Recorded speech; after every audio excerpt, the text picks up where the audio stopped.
ஆண்டவர் கிருபையினால் இந்த வருஷத்தின் துவக்கத்திலிருந்து சேவ் யோர் மேரேஜ் அப்படின்ற தலைப்பிலிருந்து நம்ம பேசிக்கொண்டிருக்கிறோம். சேவ் யோர் மேரேஜ், உங்கள் குடும்பத்தை, உங்கள் திருமண வாழ்வை காப்பாற்றுங்கள் என்று சொல்லி நாம கவனித்துக் கொண்டிருக்கிறோம். அதுல communication as one of the most important elements to save your marriage என்று நம்ம கவனிக்கிறோம். ஒருவரோடு ஒருவர் நாம் வைக்கும் உரையாடல்கள் எவ்வளவு முக்கியமானது குடும்பத்தை காப்பாற்ற அப்படின்னு கவனித்துட்டு இருக்கோம். நீதிமொழிகள் 18:21 வாசிக்கும் போது, மரணமும் ஜீவனும் நாவின் அதிகாரத்தில் இருக்கும், அதில் பிரியப்படுகிறவர்கள் அதன் கனியை புசிப்பார்கள். நம்முடைய நாவு இந்த சரீரத்தில் ரொம்ப சிறிய உறுப்பாக இருந்தாலும் இந்த நாவு காட்டையே கொளுத்தக்கூடிய வலிமை நிறைந்தது என்று யாக்கோபுல வாசிக்கிறோம். நாவை அடக்காமல் ஒருவன் பக்திமான் என்று சொல்வதற்கு அர்த்தமில்லாமல் இருக்கும். நம்ம குடும்ப வாழ்க்கையில நீங்க பொதுவா பாருங்க, நம்ம அன்பை வெளிப்படுத்துவதற்கும் நாம் இணக்கமாக ஒன்று சேர்வதற்கும் இந்த கம்யூனிகேஷன், பேசுறது அப்படின்றது ரொம்ப முக்கியமானது. ஒருவருடைய எண்ணங்கள், ஒருவருடைய மனதில் உள்ள யோசனைகள், ஆலோசனைகள், விருப்பங்கள் எல்லாத்தையும் நம்ம ஒருத்தரோட ஒருத்தர் கம்யூனிகேட் பண்றதுக்கு ஆண்டவர் நல்ல லாங்குவேஜை கொடுத்துருக்கிறார் இல்லையா? நம்ம எவ்வளவு கம்யூனிகேட் பண்றதுல கரெக்டா இருக்கிறோமோ அவ்வளவுதான் நம்ம குடும்பத்துல அன்பு, பாசம், ஒரு மனம், ஒற்றுமை, ஏக சிந்தை இவைகள் எல்லாவற்றையும் வளர்க்கிறதுக்கு இது ரொம்ப முக்கியமான ஒரு பங்காற்றுகிறது. அதே வேளையில குடும்பத்துல சண்டை வர்றதுக்கும் இதுதான் காரணமா இருக்கு. சொல்ல மாட்டோம், நாக்கு தான். இந்த பேசி பேசியே சண்டையை மூட்டினவங்க அநேகர் இருக்காங்க. வேதத்திலே அப்படித்தானே இருக்கு. சண்டைக்காரியோடு ஒரு பெரிய வீட்டிலே வாழ்வதை பார்க்கிலும் வீட்டினுடைய கூரையின் மேல வாசமா இருக்கிறது நலம். சண்டைக்காரியோடு ஒரு பெரிய வீட்டிலே வாசம் பண்ணுவதை பார்க்கிலும் வனாந்திரத்துல போய் குடியிருப்பது நலம். அது 1000 பெண்களை திருமணம் செய்த ஒரு பெரிய ஞானி அவர் எழுதியிருக்கிறார். என்ன பாடுபட்டாரோ தெரியல இல்லையா? பேச்சு அப்படின்றது ரொம்ப முக்கியம். நீங்க ஒருத்தர் புரிஞ்சுக்கிறதுக்கும் பேச்சு தான் முக்கியமா இருக்கு. ஒருவற்ற ஒருவர் பகையை வளர்க்கறதுக்கும் பேச்சு தான் காரணமா இருக்கு. பாருங்க, ஒருவரோட ஒருவர் சண்டை போடுறதுக்கும் பேச்சு தான், சமாதானம் பண்றதுக்கும் என்னதான் இருக்கு? பேச்சு தான். ஜீவனும் மரணமும் இந்த சிறிய நாவின் அதிகாரத்திலே இருக்கிறது என்பதுல எந்த சந்தேகமே கிடையாது. ஆண்டவர் கிருபையினால ஜனவரி மாசம் இந்த டாபிக் எடுத்து பேசும்போது நம்ம வீடுகளுக்குள்ள நம்ம பேச வேண்டிய 4 முக்கியமான உரையாடல்கள் பற்றி பேசிக் கொண்டிருந்தோம். அதுல நம்ம கவனித்தோம், டைனிங் டேபிள் கான்வர்சேஷன் இருக்கணும், டிசிஷன் மேக்கிங் கான்வர்சேஷன் இருக்கணும், டவுட் கிளியரிங் கான்வர்சேஷன் இருக்கணும், அதுக்கப்புறமா டிசிப்ளினிங் கான்வர்சேஷன்ஸ் இருக்கணும் அப்படின்னு 4 விதமான உரையாடல்கள். சாப்பாட்டு மேஜையில பேசுறது, தீர்மானம் எடுக்க பேசுறது, சந்தேகங்களை களைய பேசுறது, ஒழுங்கை கொண்டு வருவதற்கு பேசுவது என்று சொல்லி 4 விதமான முக்கியமான பேச்சுக்கள், சரியான பேச்சுக்கள் வீட்டுக்குள்ளே இருக்கணும், இந்த உரையாடல்கள் இருக்கணும்னு கவனித்தோம். கடந்த வாரம் பேசும்போது take care of your words அப்படின்னு பேசணும். நம்முடைய வார்த்தைகளை குறித்து எச்சரிப்பாயிருங்கள், கவனமாயிருங்கள் என்று சொல்லி பேசணும். அதுல 3 முக்கியமான காரியங்களை நான் பேசினேன். அதுல முதலாவது, take care of the words you use to report something. ஒரு காரியத்தை அறிவிப்பதற்கு பயன்படுத்துகிற வார்த்தைகளை குறித்து கவனமா இருக்கணும். 2வது, take care of the words we use to repeat. எந்த காரியத்தை நம்ம திரும்ப திரும்ப சொல்லுகிறோமோ அந்த காரியத்தை பற்றி ரொம்ப கவனமா இருக்கணும் அப்படின்னு கவனித்தோம். 3வது, take care of the words we use to respond. ஒருவர் பேசும்போது அதுக்கு பதில் என்ன பேசுறோன்றதுலயும் ரொம்ப ஜாக்கிரதையா இருக்கணும். நம்ம சரியான மறு உத்தரவு கொடுக்கலன்னா அது அந்த உரையாடல் மூலமாகவே நம்முடைய உறவுகள் சிதைந்து போவதற்கும் வாய்ப்பு இருக்கிறது என்று சொல்லி நம்ம இந்த உரையாடல்கள் எவ்வளவு முக்கியமா இருக்கு உறவுகளை கட்டுவதற்கு அப்படின்னு நம்ம கவனித்துட்டு இருக்கோம். இந்த பேச்சை பற்றி யோசிக்கும் போது மனுஷனுக்குள்ள இந்த முக்கியமான திறனாகிய இந்த பேச்சு ரொம்ப ஜாக்கிரதையா இருக்கணும்னு வேதம் சொல்லுது. இந்த பவர் ஆஃப் வேர்ட்ஸ் பத்தி யோசிக்கும் போது 7 பவர் இருக்குன்னு நினைக்கிறேன். அதை நான் ஒரு லிஸ்டா சொல்றேன், நீங்க எழுதுங்க. அதுக்கப்புறமா நம்ம இன்னொரு முறை எப்பயாவது நேரம் கிடைக்கும் போது இதை நம்ம அப்புறமா அலசி ஆராயலாம் கொஞ்சம். But there are 7 important things that talk about the power of words. முதலாவது, words have the power to create. இந்த வாயின் வார்த்தைகள் வந்து ஒரு சுழலை, ஒரு சூழ்நிலையை, காரியங்களை உருவாக்கக்கூடிய திறன் அதுக்கு இருக்கு.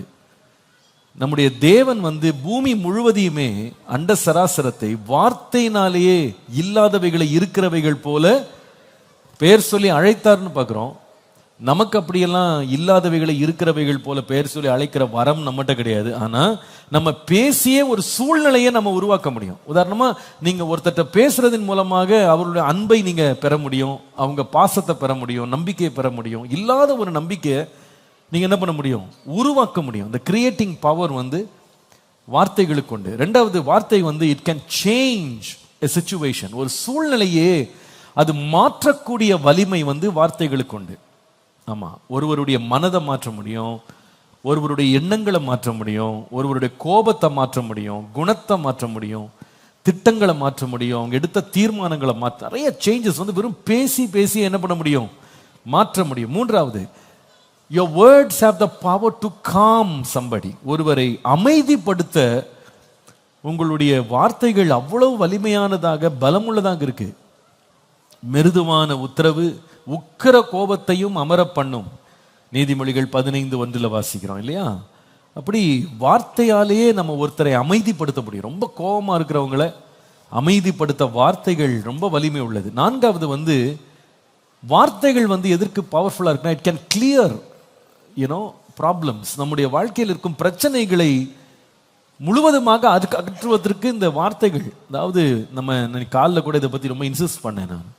உடைந்து போன உடைவுகளை வந்து சரி செய்ய, நம்முடைய குற்றங்களை நம்ம மறைக்காமல் அறிக்கை செய்ய வேண்டும். தன் பாவங்களை மறைக்காமல் அறிக்கை செய்கிறவன் இரக்கம் பெறுகிறான் இல்லையா? அப்போ அந்த வாயை திறந்து அறிக்கை பண்ணும்போது, நான் தப்பு பண்ணிட்டேன், என்னை மன்னித்துக்கோன்னு சொல்லும்போது நிறைய பிரச்சனைகளை நம்ம கிளியர் பண்ணுறோம். அந்த இடத்துல இருந்து நம்ம முற்றிலும் சுத்திகரிக்கிறோம். ஐந்தாவது, your words have the power to make claims. நமக்கு என்ன உரிமை இருக்கிறது, நம்மால எனக்கு என்ன வேண்டும் அப்படின்றத கேட்கக்கூடிய திறன் வந்து இந்த வாயின் வார்த்தையில தான் இருக்கு. எனக்கு வேண்டும், கேளுங்கள், உங்கள் சந்தோஷம் நிறைவாகும்படி பெற்றுக்கொள்வீர்கள், கேட்கிற எவனும் பெற்றுக்கொள்கிறான். இதெல்லாம் வந்து எதுலாம் வாயிலிருந்து வர்ற வார்த்தை தான், நீங்க கிளைம் பண்ண முடியும் அப்படின்னு ஆண்டவர் சொல்கிறார். ஆறாவது, words have the power to conquer. ஜெயிக்கும்படி இந்த வார்த்தைகள் போதுமானதா இருக்கிறது. நம்முடைய இரட்சகராகிய இயேசு கிறிஸ்து பிசாசை ஜெயித்தது மல்யுத்தம் பண்ணி இல்லை, வெறும் வார்த்தையினால தான். தேவனுடைய வார்த்தையை உச்சரித்து உச்சரித்து பதிலாக பேசி அவரை சோதிக்க வந்த பிசாசு அவரை விட்டு விலகி போகும்படி வார்த்தைகளை வைத்து என்ன செய்தான்? ஜெயம் எடுத்தான். தங்கள் சாட்சியின் வசனத்தினாலே பிசாசை ஜெயித்தார்கள் என்று வாசிக்கிறோம் இல்லையா? அப்போ அந்த வார்த்தை வந்து நமக்கு ஜெயத்தை கொடுக்கக்கூடியது. ஏழாவது, வார்த்தைகளால நம்ம கனெக்ட் பண்ண முடியும். ஒருவரோடு ஒருவர் ஐக்கியப்படுவதற்கு கூட இந்த வார்த்தைகள் தான் ரொம்ப முக்கியமானது. நம்ம சரியான வார்த்தை பேசினா ஸ்ட்ராங்கான கனெக்ஷன்ஸ், வலிமையான உறவுகளை நம்ம கட்ட முடியும். வார்த்தையில வந்து சரியா இல்லை, வாய் சரியில்லை அப்படின்னா உறவுகள் பிசு பிசுத்து போயிடும் இல்லையா?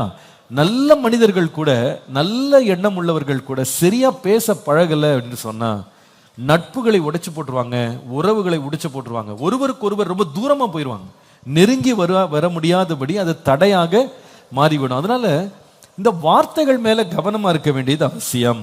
அதனாலதான் 19ஆம் சங்கீதம் 14ஆம் வசனத்துல சங்கீதக்காரன் பேசும்போது அவர் சொல்லுவார், என் கண்மலை என் மீட்பருமாகிய கர்த்தாவே, என் வாயின் வார்த்தைகளும் என் இருதயத்தின் தியானமும் உம்முடைய சமூகத்தில் பிரீதியாய் இருப்பதாக என்று சொல்லி அவர் சொல்லுகிறார். அவர் வந்து வார்த்தைகளை ஏதோ மனுஷன்ட்ட பேசுறேன் அப்படின்னு மட்டும் பேசாம, இந்த வார்த்தையை கர்த்தர் கவனிக்கிறார் என்று அவர் உணர்ந்து அவர் சொல்றாரு, என் வார்த்தை உமக்கு பிரியமா இருக்கணும்ன்றாரு. நம்ம ஒருத்தரோட ஒருத்தர் பேசுற வார்த்தை கூட தேவனுக்கு பிரியமா இருக்கணும் அப்படின்னு சொல்றாரு. இதைதான் மத்தேயு 12ஆம் அதிகாரம் 36ஆம் வசனத்துல நம்முடைய இரட்சகராகிய இயேசு கிறிஸ்து இதை பற்றி பேசும்போது அவர் சொல்லுகிறார், மனுஷர் பேசும் வீணான வார்த்தைகள் யாவையும் குறித்து நியாய தீர்ப்பு நாளிலே கணக்கு ஒப்புவிக்க வேண்டும் என்று உங்களுக்கு சொல்லுகிறேன். அப்ப நல்லா கவனிங்க, நம்ம பேசுற வார்த்தைகள் வந்து ஏதோ உலகத்தோட முடிஞ்சு போகாது. அது குறித்து நம்ம நியாய தீர்ப்பு நாள் என்ன கொடுக்கணுமா? கணக்கு கொடுக்கணும். இந்த வார்த்தைகளை பற்றி நம்ம படிக்கும்போது இது ஒரு 3 அம்சங்கள் நிறைந்த, ஒவ்வொரு முறை பேசும்போது 3 அம்சத்தை மறந்துடக்கூடாது. நல்லா கவனிங்க, 3 அம்சம், 3 டைமென்ஷன்ஸ் இருக்கு. வேர்ட்ஸை பேசும்போது நம்ம ஒன்ன வரையும் கொள்ளணும். நான் பேசுற நான் யாருன்னா 6 அறிவு படைத்த மனிதன். அதனால நான் பேசும்போது உத்தரவாதத்தோடு பேச வேண்டும். வாய்க்கு வந்ததெல்லாம் என்ன பண்ணக்கூடாது, பேசக்கூடாது. அது குழந்தை பேசலாம். குழந்தையை போல, குழந்தையா இருந்தபோது குழந்தையை போல யோசிச்சேன், குழந்தையை போல பேசினேன், குழந்தையை போல நடந்து கொண்டேன். அந்த பிள்ளைகளுக்கு என்ன பேசணும்னு கூட அவங்களுக்கு தெரியாது. அந்த பிள்ளைகள் அந்த வார்த்தைகளில் உத்தரவாதமா பேச மாட்டாங்க. என்ன கேட்கிறோன்னு கூட அந்த பிள்ளைகளுக்கு தெரியாது, யார்கிட்ட பேசுறோன்னு தெரியாது, எதை சொல்லணும்னு தெரியாது. அதனால பிள்ளைகள் இருக்கும்போது ரொம்ப ஜாக்கிரதையா பேசணும். ஏன்னா நாம ரகசியம் பேசும்போது இதுங்க உட்கார்ந்து இருக்கும்போது நம்ம பேசணும், அதுங்க விளையாடுற மாதிரி தான் இருக்கும். வந்த மாமாட்ட நம்ம சொன்னதெல்லாம் போய் சொல்லிட்டு வந்துருங்க, உங்களை பத்தா இவ்வளவு நேரம் பேசிட்டு இருந்தாங்க, நீங்க ரொம்ப மோசமானவராமே, ஒழுங்கா மணந்துருந்துங்கன்னு சொல்லிடுவாங்க. அதுக்கப்புறமா அந்த ஆளை முகத்திலே நீங்க என்ன பண்ண முடியாது, பார்க்க முடியாது. ஏன்னா அவங்களுக்கு எதை பேசணும் எதை பேசக்கூடாது அந்த பிள்ளைகளுக்கு தெரியவே தெரியாது. அதை பகுத்தறிகிற அறிவு அவங்களுக்கு கிடையாது. ஆனா நம்ம வளர்ந்த பிறகு உத்தரவாதம் உள்ளவர்களா பேசணும். நான் பேசுற வார்த்தைக்கு நான் பின் விளைவுகளை நான் தான் அனுபவிக்கணும், சந்திக்கணும் அப்படின்ற உத்தரவாதம் எடுத்து நம்ம பேச வேண்டியது அவசியம். அது நல்லா கவனிங்க. அது முதல்ல தனிப்பட்ட விதமா. ரெண்டாவது, நான் யாரிடத்துல பேசுறேன் அப்படின்றதுலையும் கவனமா இருக்கணும். நம்ம யார்கிட்ட பேசுறோம்னா நமக்கே பேச மாட்டோம் இல்லையா? நமக்கே பேசுறோம்னா அது வேற ஏதாவது பிரச்சனையா இருக்கும். அவங்கள பத்தி நான் பேசல, அந்த சப்ஜெக்ட் குள்ள போல. நமக்கே நாமளே பேசிட்டு திட்டிட்டு இருக்கிறது அப்படி இல்லை. நம்ம பொதுவா பேசுறோம்னா இன்னொரு ஆள்கிட்ட பேசுவோம் இல்லையா? இன்னொரு ஆள் யாராவது ஒருத்தர் நேரில் இருக்கணும், ஆள்கிட்ட ஃபோனில் இருக்கணும், ஏதாவது ஒன்று வேர்ச்சுவலாகவோ டைரக்டாகவோ பேசுறதுக்கு இன்னொரு ஆள் நமக்கு தேவை. அப்போதான் பேசுவோம். அப்போ பேசும்போது நம்ம என்ன கவனத்தில் இருக்கணும்னா, நான் பேசுகிற ஆள் யார்கிட்ட நான் பேசுறேனோ அவங்களுக்கும் உணர்ச்சிகள் இருக்கு, அவங்களுக்கும் ஒரு இருதயம்னு ஒன்று இருக்கு. நான் பேசுகிற வார்த்தைகள் அவங்கள பாதிக்க முடியும். அதனால நம்ம ரொம்ப ஜாக்கிரதையாக பேசணும். சும்மா இஷ்டத்துக்கு பேச முடியாது. ஸோ அவங்களுடைய உணர்ச்சிகளை நான் பாதிக்காதபடி யோசிச்சு நிதானிச்சு பேச வேண்டியது அவசியமா இருக்கு. அப்போ முதல்ல நம்ம அறிவோட பேசணும், இல்லை உத்தரவாதத்தோட பேசணும். ரெண்டாவது அன்போட பேசணும். ஏன்னா மற்றவங்க இருதயம் புண்பற்றாம இருக்கணும். ஏன்னா சில பேர் தங்கள் வார்த்தையை பட்டயமாக்கி அநேகருடைய இருதயத்தை உருவ குத்துற மாதிரி பேசிடுறாங்க இல்லையா? அப்போ அதுலேயே நம்ம செகண்ட் டைமென்ஷன் மற்றவர்கள்ட்ட நான் பேசுறேன். ஆனால் மூணாவது ஒரு டைமென்ஷன் இருக்கு, அதுதான் நம்ம வாஸ்தவம். நாம் இங்கே பேசுகிற வார்த்தையை நம்முடைய தேவன் கேட்கிறார். வேதம் சொல்லுது, என் வாயில் சொல் பிறவாததற்கு முன்னமே தேவரீர் அதை அறிந்திருக்கிறீர். அதனால என் வாயின் வார்த்தைகளும் என் இருதயத்தின் தியானமும் உங்களுடைய சமூகத்தில் பிரியமா இருக்கணும்ன்றார். நான் பேசுற வார்த்தைகளை குறித்து நியாய தீர்ப்பு நாளில் கணக்கு ஒப்புவிக்கணும்னு சொல்லியிருக்கு. அப்போ பேசுறத குறித்து ரொம்ப ரொம்ப ஜாக்கிரதையா இருக்கணும். ஏனென்றால் நானும் இதுக்கு உத்தரவாதம் செலுத்தணும், மற்றவர்களும் இதனுடைய பின்விளைவு அனுபவிக்க போறாங்க. மூன்றாவது, எல்லாத்துக்கும் மேல கர்த்தட்டி நம்ம கணக்கு கொடுக்கணும். அதனால என் வார்த்தைகளை குறித்து நான் கவனமா இருக்க வேண்டியது அவசியம். கர்த்தருடைய நாமம் மகிமை உண்டாவதாக. இன்றைக்கு இந்த கவனமா பேச வேண்டிய வார்த்தைகள்ல நம்முடைய குடும்பத்தை கட்டுறதுக்கு, நம்முடைய வீட்டை கட்டுறதுக்கு, நம்முடைய உறவுகளை கட்டுறதுக்கு, கம்யூனிகேஷன்ல கவனிச்சு பேச வேண்டிய ஒரு வார்த்தை இன்னைக்கு நான் அதை மட்டும் டச் பண்ண போறேன். அது என்னன்னு சொன்னா எழுதுங்க, சின்சியர் வேர்ட்ஸ். நாம் பேசுகிற வார்த்தையிலே நேர்மையான பேச்சு அவசியம். நேர்மையான பேச்சு அவசியம். மத்தேயு 5ஆம் அதிகாரம் 37ஆம் வசனம். மத்தேயு 5:37. உள்ளதை உள்ளதென்றும் இல்லதை இல்லதென்றும் சொல்லுங்கள், இதற்கு மிஞ்சினது தீமையினால் உண்டாயிருக்கும். உள்ளதை உள்ளதென்றும் இல்லதை இல்லதென்றும், இருக்கிறது இருக்குதுன்னு சொல்லுங்க, இல்லாத இல்லாதுன்னு சொல்லாதீங்க, எடுத்துக்கட்டி எதுவும் சொல்லாதீங்க, இல்லாததை இருக்கிறது போல பேசாதீங்க. இன்னொரு விதமாய் சொன்னால் பவுல் சொல்வது போல பொய்யை களைந்து நீங்கள் ஒருவரோடு ஒரு மெய்யை மாத்திரம் பேசுங்கன்னு சொல்வார். வார்த்தையில சுத்தம், வார்த்தையில உண்மை, உத்தமம் இருக்க வேண்டியது அவசியம். நீதிமொழிகள் 8ஆம் அதிகாரம் 8ஆம் வசனத்தை பாருங்கள். என் வாயின் வாக்குகள் எல்லாம் நீதியானவைகள், அவைகளில் புரட்டும் விபரீதமும் இல்லை. அவைகளில் புரட்டும் கிடையாது, விபரீதமும் இல்லை. என் வாய் எப்படி இருந்ததுன்னா நீதியா இருந்தது. உள்ளதை உள்ளதென்றும் இல்லதை இல்லதென்றும் நான் சொல்ற பழக்கம் எனக்கு உண்டு என்று சொல்லுகிறார். நம்முடைய இரட்சகராகிய இயேசு கிறிஸ்துவை குறித்து ஏசாயா தீர்க்கதரிசி தீர்க்க தரிசனமா வரப்போகிற மேசியாவை பற்றி பேசும்போது ஏசாயா 53ஆம் அதிகாரம் 9ஆம் வசனத்தில் சொல்லுகிறார். கடைசி பகுதியில் அவர் வாயில் வஞ்சனை இருந்ததில்லை.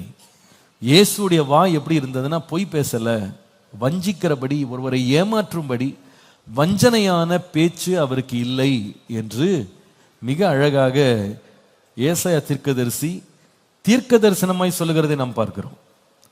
அப்போ இந்த வாயில உண்மை இருக்க வேண்டியது அவசியம். வார்த்தைகளில் உண்மை இருக்க வேண்டியது அவசியம். இதுல இந்த உண்மையான பேச்சு அப்படின்னும் போது ஒரு சில பேச்சுகளை பற்றி நம்ம ரொம்ப எச்சரிப்பா இருக்கணும். முதலாவது நீதிமொழிகள் 6ஆம் அதிகாரம் 16 17 வசனங்களை பாருங்க.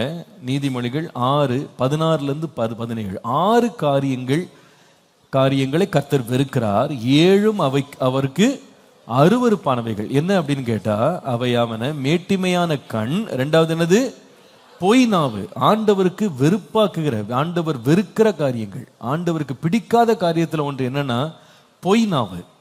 பொய்யானதை நம்ம பேசக்கூடாது அப்படின்றது. நாம பொய் பேசக்கூடாதுன்னு சொல்றது நிறைய வேளையில இதுக்கு நம்ம அடிபணியாம, இதுக்கு நம்ம கீழ்ப்படியாம, இதுக்கு பல விளக்கங்களை கொடுத்து எப்படியாவது நழுவ பார்க்கிறோம். அதாவது நான் சின்ன பொய் தான் சொன்னேன் அப்படின்றது நம்ம அதை நம்மளே அக்செப்ட் பண்ணிக்கிட்டோம். அப்போ பெரிய பொய் தான் தப்பு, சின்ன பொய் தான் சொன்னேன் அப்படின்றது. அதாவது எப்படி இருக்குன்னா, சின்ன பொய் சொல்றோமோ பெரிய பொய் சொல்றோமோ பொய் தான் இல்லையா? ஒருத்தரை வெட்டணும் அப்படின்னா, ஒருத்தரை சாகடிக்கணும் அப்படின்னா பெரிய அரிவாள் வச்சு வெட்டினாலும் அந்த மனுஷன் செத்து போவான். அதே போல ஒரு சின்ன தோட்டா வச்சு பக்கத்துல சுட்டாலும் அவன் செத்தான் போவான். நாங்க பெரிய அரிவாள் வச்சு வெட்டலைங்க, சின்ன தோட்டா வச்சு தான் அடிச்சேன், அந்த சின்ன ஓட்டையில இறந்துருவார்னு நினைக்கல அப்படின்னு சொல்ல முடியுமா? சொல்ல முடியாது. அப்போ பெரிய பொய் சொல்றதும் சின்ன பொய் சொல்றதும் ரெண்டுமே பொய் தான் இல்லையா? இப்போ ஒரு கடைக்கு போயிட்டு நீங்க அங்க கல்லாப்பட்டியில் இருக்கிற ஒரு 10 ரூபாவை எடுத்துட்டு நீங்க உங்களை கையும் கழமா பிடிச்ச பிறகு, ஏன்பா ஒவ்வொருத்தன் பேங்கை கொள்ளை அடிச்சு லட்சமா அடிச்சுட்டு போறான், 10 ரூபாய் எடுத்தா இதெல்லாம் திருடா அப்படின்னு கேட்டா அவங்கள விடுவாங்களா? சொல்லுங்க. 10 ரூபாய் எடுத்தாலும் அது பேர் என்னதுதான்? திருட்டு தான். 10,000 கோடி எடுத்தாலும் திருடு தான். இதுல வித்தியாசம் ஒண்ணுமே இல்ல. Amount doesn't matter. செய்கை என்பது ஒரே செய்கை தான். அதே போல பொய்யிலையும் சின்ன பொய்யும் ஒண்ணுதான், பெரிய பொய்யும் ஒண்ணுதான். ஆக மொத்தம் பொய் தான். அதனால நாம என்ன நினைச்சிடக்கூடாதுன்னா, இந்த சின்ன பொய் தான் சொன்னேன், சின்ன காரியத்தில் தான் பொய் சொன்னேன். இல்ல, வேதம் சொல்லுகிறது, கொஞ்சத்தில் உண்மை உள்ளவனை நான் அநேகத்திற்கு அவர் என்ன செய்வார்? அதிகாரியாக மாற்றுவார். கொஞ்ச பொருள்ல, அநித்தியமான பொருள்ல நீங்க உண்மை இல்லாமல் இருந்தால் எப்படி நித்தியமான காரியங்களை உங்களை உண்மையை நம்புறது இல்லையா? கொஞ்சத்துல உண்மையா இருக்கிற ஊழியக்காரனை அநேகத்துக்கு தேவன் அதிபதியா மாற்றார். அப்போ சின்ன காரியங்களையும் நம்ம உண்மையா இல்லாம இருக்கிறது நம்ம எச்சரிப்பா இருக்க வேண்டிய ஒரு காரியம். ஒரு விதமாய் சொன்னார், a small thing is a small thing, but faithfulness in small things is a great thing சொன்னார். சின்ன காரியம் தான், ஆனா சின்ன காரியத்திலேயும் உண்மையா இருக்கிறது பெரிய காரியம்னு சொன்னார். திரும்ப சொல்றேன், சின்ன காரியம் தான், ஆனா சின்ன காரியத்திலேயும் உண்மையா இருக்கிறது பெரிய காரியம். நாம அந்த மாதிரி ஒரு ஸ்டாண்டர்ட் செட் பண்ணணும். நம்ம நிறைய வேளையில இந்த ஸ்டாண்டர்ட் செட் பண்ணும்போது நம்ம எடுத்த உடனே நம்முடைய த்ரெஷ்ஹோல்டை ரொம்ப ஹையா தூக்குறோம். பெரிய காரியங்கள், அதாவது நம்ம எட்டாத அடுக்காத காரியங்கள் எல்லாம் எட்டுறதுக்கு நம்ம ரொம்ப முயற்சி பண்றோமே தவிர அடிப்படையான மாற்றங்களை நமக்குள்ள உண்டாக்குறதுக்கு நம்ம விரும்புறதே இல்லை. அதாவது எப்படின்னா, பப்ளிக் எக்ஸாம்ல காப்பி அடிச்சாதான் காப்பி அடிக்கிறது, டெஸ்ட்ல காப்பி அடிக்கிறதெல்லாம் ஒன்றும் கிடையாது. அதெல்லாம் அடிச்சுக்கலாம், ஒன்றும் பிரச்சனை இல்லை. பெரிய தப்பு தான் பண்ணக்கூடாது, சின்ன தப்பெல்லாம் என்ன பண்ணலாம், செய்யலாம் அப்படின்னு நம்ம நிறைய வேளை இதுக்கெல்லாம் நம்ம வழி விட்டுறோம் இல்லையா? ஆனால் அநேக வேளையில் சிறிய தவறுகள் தான் நம்ம வாழ்க்கையில் ஏறி ஏறி ஏறி கூடி கூடி கூடி பெரிய தவறுகளுக்கு நம்ம என்ன செய்கிறது, வழி நடத்துகிறது. உண்மையில கூட அதே தான். சின்ன காரியத்தில் உண்மையா இருக்க பழகிட்டா பெரிய காரியத்தில் உண்மையா இருக்கிறது கஷ்டமே இல்லை. சின்ன காரியத்திலேயே நம்ம உண்மை இல்லாமல் போயிட்டோம்னா அதிகமான காரியங்களுக்கு உண்மையா இருப்பது கடினமானது. சொல்லுவாங்கல்ல, ஒரு பானை சோற்றுக்கு ஒரு சோறு பதம்னுவாங்க இல்லையா? அப்போ சின்னதான், அது டெஸ்டிங் சின்னதான் பண்றோம். அந்த சின்னதில் உண்மையா இருக்கிறதுக்கு நம்ம முயற்சி எடுக்கணும். சின்ன சின்ன காரியங்கள்ல பொய் சொல்லாம இருக்கணும். வீட்டில் நடக்கிற சின்ன விஷயங்கள்ல கூட எதுக்கு நம்ம அப்படி பொய் சொல்லணும், உண்மையை சொல்லிட்டு போகலாம் அப்படின்னு முயற்சி எடுத்தோம்னா பெரிய காரியத்துல உண்மை சொல்றது கஷ்டமாவே இருக்காது. நிறைய வீடுகள்ல இந்த உறவுகள்ல உரசல்கள் நிறைய வேளையில பிரச்சனைகள் வருவதற்கு காரணம் என்னன்னா, அந்த சின்ன விஷயங்கள்ல கூட நம்ம உண்மை இல்லாம நம்ம அதுல கொஞ்சம் புரட்டி புரட்டி வேலையை செய்யும்போது தான் பெரிய காரியத்துக்கும் யாரும் நம்பவே மாட்டாங்க நம்மள, இல்லையா? சின்ன காரியங்கள்லயே நம்ம மேல நம்பிக்கை வரலன்னா பெரிய காரியங்களை அவங்க என்ன பண்ண மாட்டாங்க, நம்ப மாட்டாங்க. என்னங்க இது ஒரு 10 பைசா விஷயம், இதுல எதுக்குங்க இத்தனை போய் சொல்றாரு, இதுலயே இவ்வளவு போய் சொல்றாரு, இதுலயே இவங்க இவ்வளவு போய் சொல்றாங்க அப்படின்னா நம்ம எப்படிங்க பெரிய காரியத்தை நம்புறது அப்படின்னு எல்லாருமே உஷாராயிருவாங்க, இல்லையா? உறவுகள்ல சின்ன விஷயங்கள்ல கூட நாம உண்மை உள்ளவர்களா இருக்க வேண்டியது அவசியம். நாம இருப்பது தேவனுக்கும் பிரியமா இருக்கிறது, மனுஷருக்கும் பிரியமா இருக்கும். அது நம்முடைய உறவுகளை கட்டுவதற்கும் அது மிக மிக நல்ல காரியம். நீதிமொழிகள் 28:16 பாருங்க. நேர்மையாய் ஆட்சி செய்து ஜனங்களை ஏமாற்றுவதை வெறுக்கிறவன் நீண்ட காலம் ஆட்சி செய்வான்னு போட்டிருக்கு. திரும்ப வாசிக்கிறேன். நீதிமொழிகள் 28:16. நேர்மையாய் ஆட்சி செய்து ஜனங்களை ஏமாற்றுவதை வெறுக்கிறவன் நீண்ட காலம் ஆட்சி செய்வான். இது இன்னொரு டிரான்ஸ்லேஷன்ல வாசிக்கிறேன் நான். தீர்க்காயுசோட வாழணும் அப்படின்னா நேர்மையா இருக்கணும் அப்படின்னு. இது ஆட்சியில மாத்திரம் இல்ல, நம்ம வீட்டில் கூட நீண்ட காலம் நம்முடைய உறவுகள் கட்டி எழுப்பப்பட வேண்டும். ஆனா நாம உண்மையாய் பேசுவது ரொம்ப அவசியம். ஏனென்றால் என்னதான் நம்ம மறைச்சாலும் போய் ஒரு நாள் என்ன பண்ணிரும், வெளியே கொண்டு வரப்படாத மறைபொருள் ஒன்றுமே இல்லை. இன்னைக்கு காலையில் கூட ஒரு சின்ன உதாரணம் சொன்னேன் அதுக்காக. எப்படி ஒரு மனைவி தன் கணவன்கிட்ட மறைக்கிற காரியங்களை எப்படியாவது ஒரு நாள் என்ன செய்ய போறாங்க, வெளியே கண்டுபிடிக்க தான் போறாங்க. ஏன்னா இன்னைக்கு வெளியே தெரியாது, நாளைக்கு நிச்சயமா வெளியே தெரியாதான். அதான் சொல்லுவாங்க, எந்த ஒரு திருடன், உலக புகழ் பெற்ற ஒரு திருடன் கூட திருடினா, அவ்வளவு பெரிய திருட்டை நடத்தினா கூட, எவ்வளவு சாதுரியமா நடத்தினா கூட ஒரு சின்ன எவிடன்ஸ் விடாம போவே மாட்டானா. எங்கேயாவது ஒரு இடத்துல ஒரு துப்பை விட்டுட்டு தான் போவான். எவிடன்ஸ் இல்லாம ஒரு தவறை செய்யவே முடியாது. கண்டிப்பா அதுக்கு ஒரு ட்ரெயிலிங் எவிடன்ஸ் கண்டிப்பா சிக்கிரும். அதே போலதான் நம்ம வாழ்க்கையில் நம்ம தைரியம் கொள்ளவே கூடாது. நம்மளை யாரும் பிடிக்க மாட்டாங்க, நம்மளை கண்டுபிடிக்க மாட்டாங்க அப்படின்னு நினைக்கவே கூடாது. நிச்சயமாய் பல நாள் திருடன் ஒரு நாள் அகப்படுவான் நம்ம ஊர்ல சொல்லுவாங்களே, அது போல நிச்சயமாய் போய் ஒரு நாள் வெளியே வந்துடும்.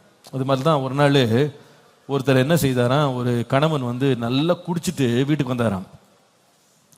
வீட்டுக்கு வந்துட்டு அவர் மனைவி தூங்கிட்டு இருக்கும் போது மறைவா வீட்டுக்குள்ள வந்திருக்காரு. ஆனா என்ன பிரச்சனைனா, வர்ற வழியிலேயே கீழெல்லாம் விழுந்து முகம்லாம் அடிபட்டு போச்சு. அப்போ ஒரு நேர பாத்ரூமுக்கு போயிட்டு கண்ணாடியை பார்த்த உடனே முகமெல்லாம் ஒரே காயமா இருக்கு. நம்ம மனைவி கண்டுபிடிச்சாருன்னா என்ன கேள்வி கேப்பால தெரியலையேன்னு பயந்து போய் அவரு இந்த பிளாஸ்டர்லாம் இருந்திருக்கு, பேண்டேட்லாம் இருக்கும் பாருங்க, அந்த பேண்டேட் அங்கங்க ஃபுல்லா ஒட்டிட்டு அமைதியா போய் படுத்துக்கிட்டாராம். படுத்துக்கிட்டு காலில் எழும்பியிருக்காரு. மனைவி கேட்டாங்களா குடிச்சிங்களான்னு. பட்டுன்னு குடிச்சிங்களான்னு கேட்குறா. குடிக்கலையே. ஏங்க உண்மையை சொல்லுங்க, ராத்திரி குடிச்சிட்டு தானே வந்தீங்கன்னு. எதை பார்த்து சொல்ற, அடிப்பட்டதை பார்த்து சொல்றியான்னு.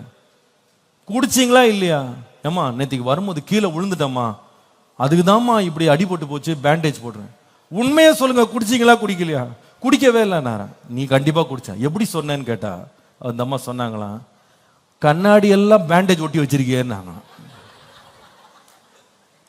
உங்களுக்கு புரிஞ்சிருக்கும்னு நினைக்கிறேன். கண்ணாடியை பார்த்து முகத்துல பேண்டேஜ் ஒட்டிருக்க, அவர் கண்ணாடியில ஒட்டியிருக்காரு, அந்த மிதப்புல இருந்திருக்காரு அவர். அந்த அம்மா கண்டுபிடிச்சாங்க, நீ குடிக்காம இருந்தா நீ எங்க ஒட்ட போற, முகத்துல ஒட்டுற பேண்டேஜை கொண்டு போய் கண்ணாடியில ஓட்டிருக்காங்க. அப்ப பொய் ஒண்ணு சொல்ல ஆரம்பிச்சா அந்த பொய்ய ஒரு நாள் என்ன பண்ணிரும், எப்படியாவது என்ன பண்ணிரும், வெளியே வந்துடும். ஆனா நம்ம நாம வச்சு திறந்து வீட்டுல பேசும்போது நம்ம உண்மையா நல்ல விதமா பேசணும். நாம் பொய் பேசாம உண்மையை பேசுவதே நல்லது. ஆமேன்.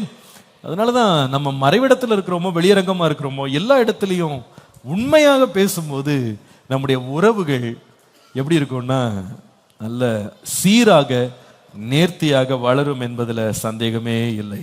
அதனாலதான் நீதிமொழிகள் 16:13 பாருங்க. 16:13 பார்த்தா ராஜாக்களுக்கு கூட நீதி உதடுகள் ரொம்ப பிரியமா இருக்குமா. நீதி உள்ள உதடுகள் ராஜாக்களுக்கு பிரியம். நிதானமாய் பேசுகிறவனிலே ராஜா பிரியப்படுவான்னு போட்டிருக்கு.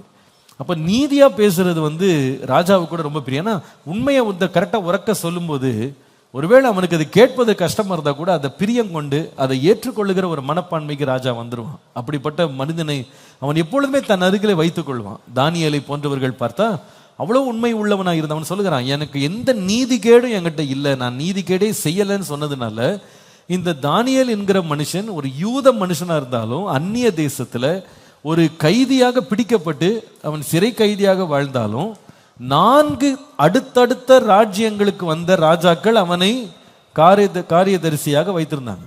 அவனை தங்க பக்கத்திலே மினிஸ்டரா வைத்திருந்தாங்க. ஏன்னா அவ்வளவு உண்மை உள்ளவனாய் நீதி உள்ளவனாய் அவன் வாழ்ந்திருக்கிறான். அதனாலதான் நீதிமொழிகள் 22:11 பாருங்க. நீதிமொழிகள் 22:11 வேதம் சொல்கிறது, சுத்த இருதயத்தை விரும்புகிறவருடைய உதடுகள் இனிமையானவைகள், ராஜா அவனுக்கு சிநேகிதனாவான்.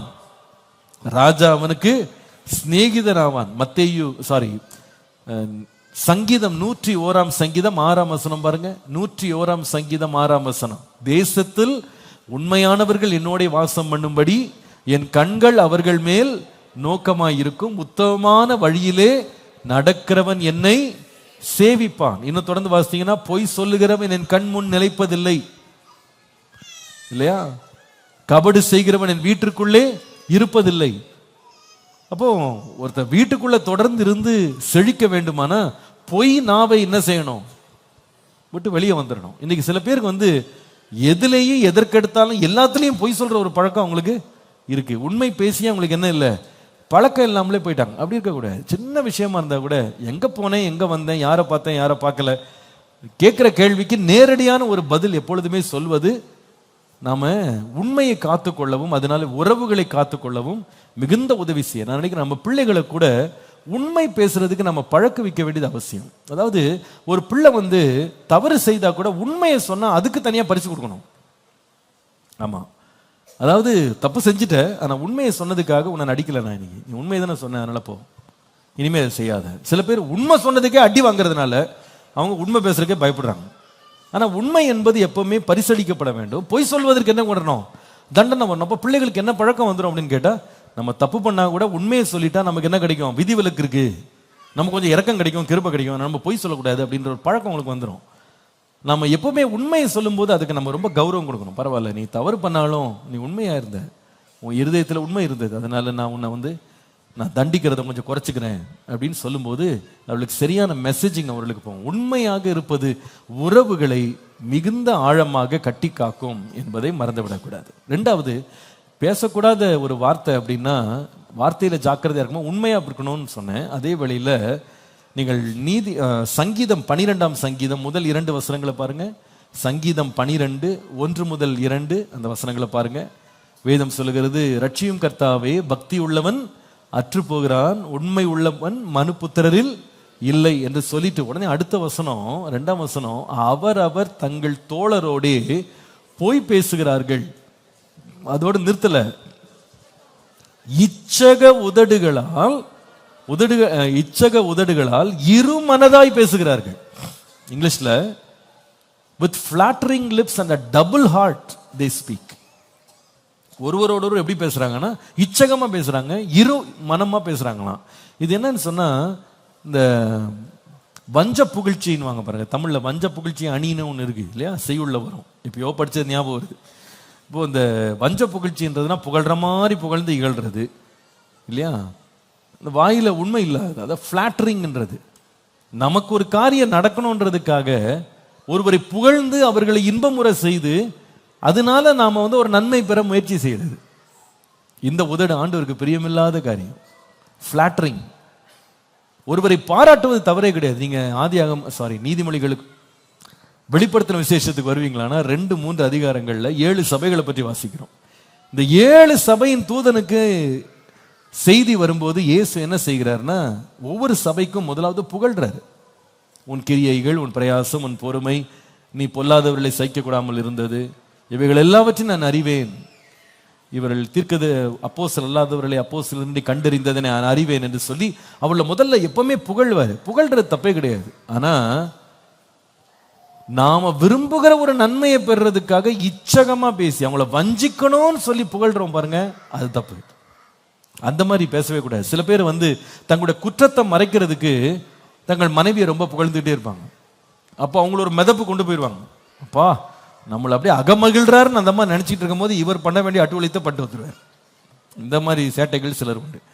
அதே போல கணவன்ட்ட ஏதோ ஒன்று வாங்கணும், பறிக்கணும், அவன்கிட்ட ஒரு காரியம் ஆகணும்னா ஐயோ என்னென்ன வார்த்தைகள் புகழ்ந்து பேசி, இன்னைக்கு டிராமாவில் போட்டது போல கேசரி செய்து எப்படியோ சந்தோஷப்படுத்தி என்ன பண்ணுவான், காரியத்தை சாதிக்கிறது. இது வந்து கேசரி சரி தப்பு இல்லை. ஆனால் வந்து ஒரு காரியத்தை நேரடியாக சொல்றதுக்கு பதிலாக அவங்கள வந்து இந்த மாதிரி மதிமயக்கி ஒரு காரியத்தை செய்ய என்ன பண்றது, அவங்க நிதானத்தை இழக்க பண்றதுக்கு பாருங்க, அதான் அந்த வஞ்ச புகழ்ச்சி. அது வஞ்சகமா பேசி அவங்கள ஏமாற்றுவது. இது வந்து ஆண்டவருக்கு பிரியமில்லாத ஒரு காரியம். குடும்ப உறவுகளுக்குள்ளே அது நடக்கக்கூடாது. இதெல்லாம் வந்து பாத்தீங்கன்னா யுத்த காலங்கள்ல எதிரியை வீழ்த்துவதற்காக தந்திரமான யுக்திகளை வந்து சத்துருக்கள் என்ன பண்ணுவாங்கன்னா திட்டமிடுவாங்க. இப்போ கொஞ்ச நாளைக்கு முன்னால இஸ்ரேல்ல நடந்துச்சா இல்லையா, இஸ்ரேல் செய்த வேலை உங்களுக்கு தெரியும். இந்த எங்க அது லெபனான்ல தானே பேஜர் வெடிச்சது இல்லை, லெபனான் தானே அது, காசா லெபனான் தான்.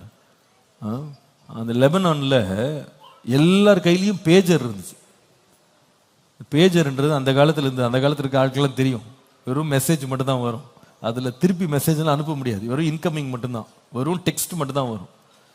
அப்போ அந்த ஹெஸ்புல்லா அவங்க என்ன பண்ணியிருக்காங்க, இந்த மொபைல் ஃபோன்லாம் ட்ராக் பண்ணுறாங்க, அதனால நம்ம என்ன பண்ணலாம், இனிமேல் பேஜர் மட்டும் யூஸ் பண்ணலாம். எல்லாரும் பேஜர் வாங்குறதுக்கு ஆர்டர் போட்டிருக்காங்க.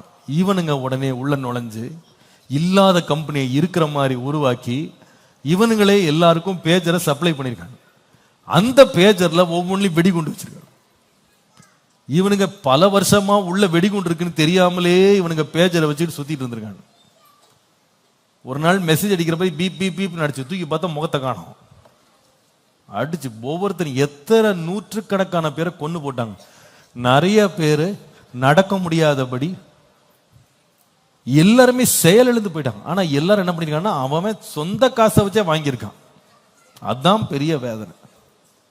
இவனே பட்ஜெட் போட்டு வாங்கி பாக்கெட்ல வச்சா கடைசியில் கண்டுபிடிச்சான். எல்லாம் முடிஞ்ச பிறகு நம்ம எவ்வளோ பெரிய ஏமாற்று வேலையில மாட்டியிருக்கோம். நம்மளே காசு கொடுத்து நமக்கே பிரச்சனைய கொண்டு வந்துட்டோம். இது என்னன்னா வஞ்சித்து அவனை என்ன பண்றது, அப்படியே தான் வலைக்குள்ள கொண்டு வர்றது. குடும்பத்துக்குள்ள இது வரவே கூடாது. ஒரு காரியத்துல கையெழுத்து போடணுன்றதுக்காக இதமா பேசி இனிமையா பேசி நல்ல கதை சொல்லி அப்படியே நம்ப வைத்து கையெழுத்து போட்டவொடனே அப்படியே ஆளே மாறிடுவாங்க சில பேர். இவ்வளவு நாள் போட்டதெல்லாம் வேஷம்தான். காரியத்தை சாதிக்கிறதுக்காக அவ்வளவு தேன் ஒழுக பேசுறது. இது ஒரு குடும்ப உறவை வந்து எப்பொழுதுமே அது என்ன செய்யாதுன்னா கட்டி காக்கவே காக்காது. இது வந்து எப்படிப்பட்ட ஒரு ஆவின்னு கேட்டா இது தெலாலா போன்ற ஆவி. இது தெலாலுடைய கதை உங்களுக்கு தெரியும்ல. நீ என்னை நேசிக்கிறாய், என்னை அன்பு கூறுகிறாய் என்று எப்படி நான் அறிவேன், என்னை ஏமாற்றுகிறாயே அப்படின்னு அவனை ஏமாளியா காமிச்சுட்டான். உண்மையா ஏமாளியாரு அவன் தான் ஏமாளி. பாவம், அவனை ஏமாற்றி இவளை வந்து அவன் ஏமாற்றுனான்னு பழி சொல்ல அவர் உடனே வெகுண்டு எழுந்து என் ரகசியத்தை உனக்கு ஏமா நான் சொல்ல மாட்டேன் அப்படின்னு ரகசியத்தை சொன்னாரு. ரகசியத்தை சொல்லி முடிச்ச உடனே கண்ணை காணோம். கண்ணை நோண்டி எடுத்துட்டான். அது என்னன்னா இதமாக பேசி நித்தமும் அவனை தொந்தரவு பண்ணி ஐயோ உன்னை நேசிக்கிறேன் சொல்லியே என்ன பண்ணியாச்சு. என் முடிவு என்ன பாருங்க, உறவே முடிஞ்சு போச்சு. நம்முடைய உறவுகள் கட்டப்பட வேண்டுமானா இந்த பொய் நாவும் இருக்கக்கூடாது. ரெண்டாவது பொய்யான புகழ்ச்சி இருக்கவே கூடாது. நம்ம ஒரு காரியத்தை மனசுல வச்சுக்கிட்டு வாயில இன்னொன்னு என்ன பண்ணக்கூடாது, பேசக்கூடாது. கர்த்தர் அதை பார்க்கிறார். வேதம் சொல்லுங்க, என் வாயின் வார்த்தைகள் என் இருதயத்தின் தியானங்கள் உங்களுடைய சமூகத்தில் எப்படி இருக்க வேண்டும், பிரியமா இருக்கணும். இந்த மாய்மாலங்கள் நம்ம வாழ்க்கையில இருப்பது தேவனுக்கு பிரியமில்லாத ஒரு காரியம். நீங்கள் அதனாலதான் நீங்கள் மத்திய 23:14 வாசிக்கும் போது 23:14 அதில் வாசிக்கும் போது ஆண்டவர் பரிசேயரை குறித்து ஐயோ என்று சொல்வார். வேத பாருகிறே, மாயக்காரராகிய வேத பாருகிறே, பரிசேயரே உங்களுக்கு ஐயோ, பார்வைக்காக நீண்ட ஜெபம் பண்றீங்க, ஆனா விதவைகளின் வீடுகளையும் என்ன பண்ணுங்க, பட்சித்து போடுறீங்க. இது நிமித்தம் அதிக ஆக்கினையை அடைவீர்கள். ஆமா, பார்வைக்காக நல்லா பேசுறீங்க, ஆனா செய்யறதெல்லாம் வேற. நம்முடைய வாயிலிருந்து கர்த்தர் இந்த மாய்மாலமான பேச்சுகளை அகற்றி நம்முடைய பேச்சுக்கள் உண்மையும் உத்தமமாய் இருக்க, நீதியும் நேர்மையுமாய் இருக்க கர்த்தர் நமக்கு உதவி செய்ய வேண்டும் என்று நாம கேட்கணும். பாருங்க, நம்மளை கடைசியா ஆசீர்வதிக்கிறது யாருன்னா கர்த்தர் தான். கர்த்தருடைய ஆசீர்வாதமே ஐஸ்வர்யத்தை தரும், அதனோடு அவர் என்ன செய்ய மாட்டார், வேதனை கூட்டம். உண்மையுள்ள மனுஷன் பரிபூர்ண ஆசீர்வாதங்களை பெறுவான் இல்லையா?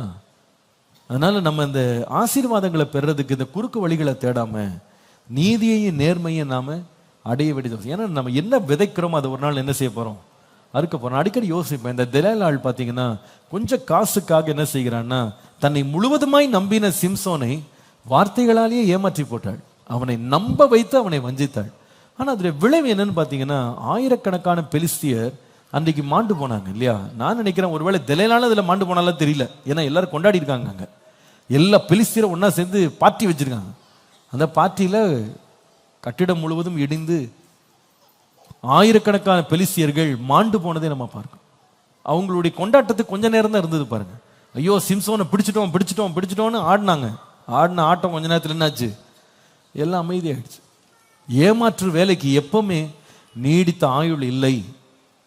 கொஞ்சம் யோசித்து பாருங்க. சில பேர் தங்கள் பாருங்க குடும்பத்தில் கூட நான் பார்த்துருக்கேன், உங்களுக்கு ஒரு லேண்ட் வேணும், உங்களுக்கு ஒரு சொத்து வேணும், உங்களுக்கு ஒரு பங்கு வேணும், பாகம் வேணும், அதை நேரடியாக கேட்டு போகிறது நல்லது. அதுக்காக பெற்றோரை இதமா பேசி நல்லா பேசி அவங்ககிட்ட அப்படியே தாஜா பண்ணி அந்த நிலம் கிடைக்கிற வரைக்கும் அவங்கள ஏமாத்துற மாதிரி ஏமாத்தி அதுக்கப்புறம் நீ யாரோ நான் யாரோன்னு போற விஷயங்கள்லாம் கர்த்தர் பார்த்துட்டே தான் இருக்காரு. சில பேர் அந்த தப்பெல்லாம் செய்யறாங்க, அப்படி படக்கூடாது. அது மாதிரி நமக்கு செய்யறது நமக்கு ஆசீர்வாதமா இருக்கவே இருக்காது. வேணா வேணும், கொடுக்கணும் கொடுங்க, அவ்வளவுதான், முடிஞ்சு போச்சு. எனக்கு தேவைன்றது வேற. ஆனா இதமா பேசி ஏமாற்றி வாங்குவது யோசித்து பாருங்க. இதெல்லாம் எங்க எடுத்துட்டு போறோம்னு நினைக்கிறீங்க? எங்க எடுத்துட்டு போறோம்? மனுஷன் இந்த உலகத்துல ஒன்றையும் கொண்டு வந்ததும் இல்லை, நீங்க பொதுவா நீங்க வேணா வாழ்க்கையில பாருங்களேன், பொதுவா பாருங்க. இந்த மாதிரி ஒருத்தரை வஞ்சகமா பேசி ஏமாற்றி பறிச்ச பொருட்கள்லாம் கடைசியில் யாருக்கு தான் கொடுக்குறாங்கன்னா தன் பிள்ளை கொடுக்குறாங்க. அந்த பிள்ளைகளோட லைஃபை நீங்க பார்த்துருக்கீங்களா? ஏமாற்றி பறிச்சு பிள்ளைகள்கிட்ட கொடுத்து அவங்கள வாழ வைக்கிறாங்க பாருங்க. அந்த பிள்ளைங்களோட லைஃப் நீங்க பொதுவா நீங்க உன்னிப்பா நீங்க அந்த கதைகள்லாம் படிச்சு பார்த்து அவன் நல்லா இருந்ததான சரித்திரமே கிடையாது. அந்த பணத்தினாலேயே இந்த பெற்றோர் வஞ்சகத்தினால் சம்பாதித்து கொடுத்த பணத்தினால் பொருளினால் அவர்கள் ஒருவரை ஒருவர் கடித்து பட்சிக்கிறவர்களா மாறி இருக்காங்க. அதனால தங்களுக்கே அழிவை வருவித்துக் கொண்டவர்கள் தான் ஏராளமா இருக்கிறாங்க. அந்த மாதிரி நமக்குள்ள அந்த வஞ்சகம் இருக்கவே கூடாது. ஆண்டவரே, என் வாயின் வார்த்தைகள் உமக்கு பிரியமா இருக்க, நியாய தீர்ப்பு நாளிலே என் மேல தண்டனை விடாம இருக்க. ஆண்டவரே, என் வாயின் வார்த்தைகள் சுத்தமா இருக்க, எனக்கு கிருபைத்தான். பொய்னாவே என்னை விட்டு அகற்றினோம், வஞ்சக பேச்சை என்னை விட்டு அகற்றினோம் அப்படின்னு நம்ம சொல்றதுல ஆண்டவர்கிட்ட எப்பொழுதுமே நமக்கு, ஆண்டவரே, உள்ளதை உள்ளதனும் இல்லதை இல்லதென்றும் நான் பேசுகிற ஒரு தெளிந்த உதடை எனக்கு தந்து ஆசீர்வதியும் கேட்போம். கர்த்தர் உதவி செய்வார். கண்களை மூடுவோம், ஜெபம் பண்ணுவோம். எல்லாரும் எழும்பி நிற்போம். கர்த்தர் நல்லவர். கர்த்தர் நமக்கு உதவி செய்வாராக. நம்முடைய உறவுகள் ஐக்கியங்கள் உண்மை உள்ளதா இருக்க, அதனாலே உறுதியாய் கட்டப்பட கர்த்தர் உதவி செய்ய, ஆண்டவரே எனக்கு இரக்கம் பாராட்டோன்னு கேட்போம். கர்த்தர் நமக்கு உதவி செய்ய, நம்ம மாத்திரம் இல்ல, கணவன் மனைவி மாத்திரம் இல்ல, பிள்ளைகளும் சிறுவயது முதலே உண்மையை கற்றுக்கொள்ள, உண்மையிலே வளர, உண்மையிலே வாழ கர்த்தர் உதவி செய்ய அனுக்கிரகம் பாராட்டுவாராக. எல்லா குறைவையும் கர்த்தர் நிறைவாக்குவார், தேவைகளை சந்திப்பார், நம்மை நன்மையாய் நடத்துவார், குறைவில்லாமல் கொண்டு செல்வார். நம்புறவங்க ஒரு ஆமேன்னு சொல்லுங்க. அல்லேலூயா. உண்மையா இருந்துட்டா போதும், கர்த்தர் நமக்கு துணையாய் நிற்பார். பரிபூர்ண ஆசீர்வாதங்களால் நம்மை ஆசீர்வதிப்பார். ஆண்டவரே, நீரே எனக்கு துணையாய் இருக்கும்படி நன்மையாய் நடக்க கிருபை தாருன்னு கேட்போம். கர்த்தர் உதவி செய்வாராக. ஹல்லேலூயா. உண்மை வழி நடந்திடும் உத்தமனுக்கென்றும் கர்த்தர் துணை. உண்மை வழி நடந்திடும் உத்தமனுக்கென்றும் கர்த்தர் துணை. கண்கள் அவன் மீது வைத்திடுவார், கருத்தாய் காத்திடுவார். கண்கள் அவன் மீது வைத்திடுவார், கருத்தாய் காத்திடுவார்.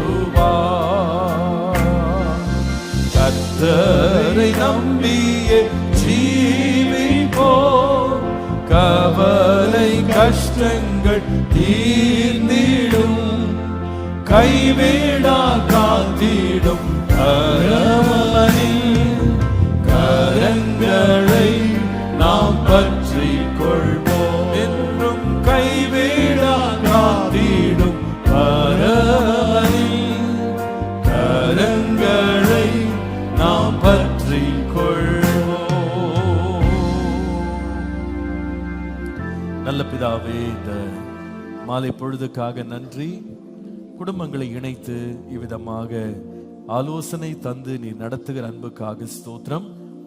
எங்கள் குடும்பங்களில் ஆண்டவரே, நாங்கள் எங்கள் உறவுகளை, ஐக்கியங்களை, ஒரு மனதை பாதுகாக்க எங்கள் வாயின் வார்த்தைகள் எவ்வளவு முக்கியம் என்பதை ஒவ்வொரு முறையும் எங்களுக்கு போதித்து வருகிறேன். அதை இன்றைக்கு விசேஷமாக எங்கள் வாழ்க்கையிலே நாங்கள் உண்மையா இருக்க வேண்டும், உண்மையான வார்த்தைகளை பேச வேண்டும் என்று எங்களுக்கு போதித்தீர். பொய்னாவையும் எங்களை விட்டு அகற்ற வேண்டும். மாறுபாடான இருதயம், வஞ்சகமான பேச்சுக்கள் எங்களை விட்டு அகல வேண்டும் என்று எங்களோடு போதித்தீர். ஆண்டவரே, உண்மையை நாங்கள் நேசிக்க, உண்மையின் பாதையை தெரிந்தெடுக்க, உத்தமத்திலே நடக்க, உண்மையிலே நாங்கள் மகிழ எங்களுக்கு கிருபைத்தார். உண்மை உள்ள மனுஷனை ஆசீர்வதிக்க நீர் இருக்கும்போது நாங்கள் ஏன் கலங்க வேண்டும்? அப்பா, நீர் எங்களை உயர்த்த உண்மை உள்ளவர். உண்மை உள்ள தேவனை பின்பற்றுகிற நாங்களும் உண்மை போல உண்மையா இருக்க, எங்கள் எல்லா நடக்கைகளிலே உண்மை உத்தமமாய் வாழ கிருபை தன் குடும்பங்களுக்குள்ளே உண்மையைத்தான். எல்லா விதமான பஞ்சங்கங்கள், மாய்மாலங்களை அகற்றி தேவனுடைய ஆவியானவர் எங்களை சரியான நீதியின் பாதையிலே, நேர்மையிலே நடத்தும். பெரிய காரியங்களை செய்யும். இயேசுவின் நாமத்தில் பிதாவே. என் ஆத்துமாவே கர்த்தரை ஸ்தோத்ரி, என் முழு உள்ளமே அவர் பரிசுத்த நாமத்தை ஸ்தோத்ரி.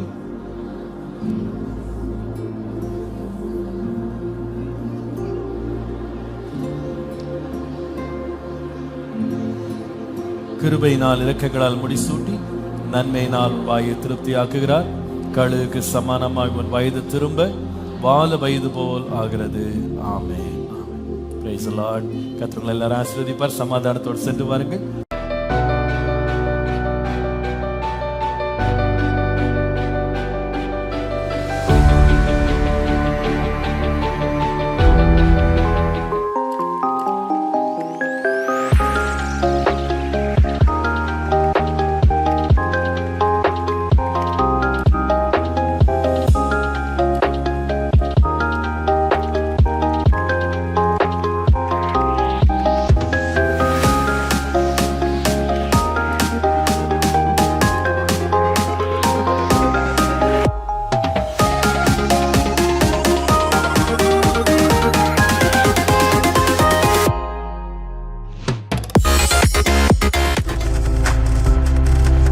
நீங்கள் பார்த்துக் கொண்டிருப்பது உங்கள் ஜாய் டிவி. உங்கள் துக்கம் சந்தோஷமாய் மாறும்.